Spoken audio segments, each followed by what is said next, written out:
Hey folks, got a guide for you today on the Veil of Alaris expansion. If you've never played this far before or skipped over this expansion the first time through, this video will give you an overview of the new systems that are introduced and some suggestions of how to navigate them.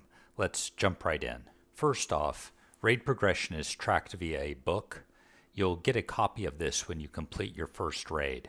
It's an evolving item, and after every raid you finish, even if you've done it before, you need to click the book in order to evolve it. Don't forget to click the book, or your progress won't be recorded.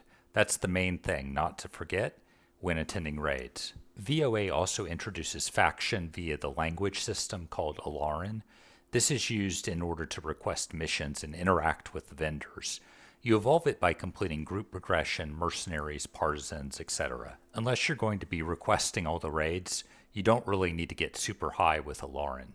Doing mercenaries, partisans, and missions for just the first two zones, Argath and Valley, should get you around 70, 71 I think, which lets you do almost everything else. Maybe one or two more missions beyond that and you'll have everything you need. One other thing here is that it's not worth stressing out about completionisting the Alarin language. The second quest step in the next expansion's first zone partisan quest line will max out your Alarin, no matter where you start from. So best with this one just to get what you need and not stress about getting it to 100 skill now. The third major system introduced here is raid currency. This is the first expansion where raid currency is central to your gearing strategy. We first saw it back in the Buried Sea, where visible slots could be converted from phosphenes, but in VOA we really take it up a notch. In addition to chest rewards, everyone attending will get some raid currency, which they can use on the vendors in order to purchase the same rewards that drop from the chests. Tiers 2, 3, and 4 all drop those raid currency coins. So when you go to the vendors, then you'll see tons of stuff. One thing not to sleep on with the lower tier currencies in particular are buying rank 3 spells from the vendors. That's the parapets you see when I scroll through. Last but not least is the Tears of Alarin. This is a super good evolving item that you're going to want to at least start working on during VOA. Since it's an evolving item, it starts off pretty weak.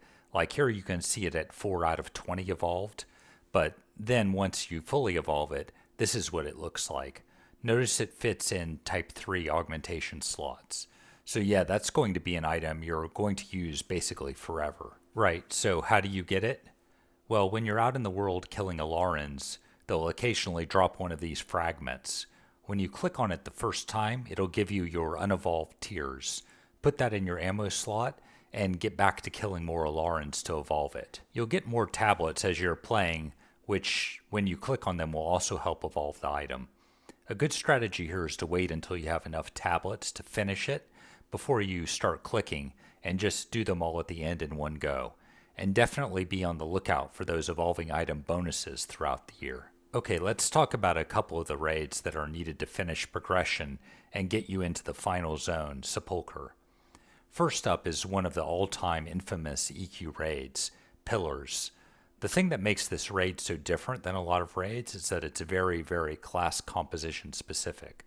So it's extremely box unfriendly, especially if you have classes boxing that need to go to different areas. The main thing that trips people up is the arcane section, and you really want 3 enchanters if you can wing it. You can sub in a bard in a pinch, but it's not great. Just getting some reps with the event is the main thing here, but if you want to see the whole event done essentially flawlessly, there's a full fight posted on my site, link in the description. Oh, and one trick here is that if you get a perfect score on 3 of the wings, the 4th will just autocomplete. So it's worth considering just sending an FD class into nature and focusing on the other 3 areas with the rest of the raid. Alright, second fight I'm going to mention is Windsong. This is probably the buggiest fight I've seen in EQ, so the main thing here is to just fight through it not working, since it's not super difficult. If you get hung up on trying to make the mechanics work because you read it's not supposed to work like whatever it's doing, you'll probably just die. The thing that usually messes up is the bats just keep respawning over and over again, and if you try to DPS them down, it won't work. They just respawn again and again and again. So if you get that bug, just have your knights keep training them out of the room to leash them. And don't get me wrong, there's a lot of other bugs that can happen, but overall, if you just try to power through, that's probably your best bet with this event. All right, and that should take you into the last zone. If you want to see any of the raids for this expansion, check out the Rampage Veil of Alaris playlist on my site. That also has the fights in Sepulchre itself, and I wish you well with Triune Gods. Lol. Good luck out there, everyone.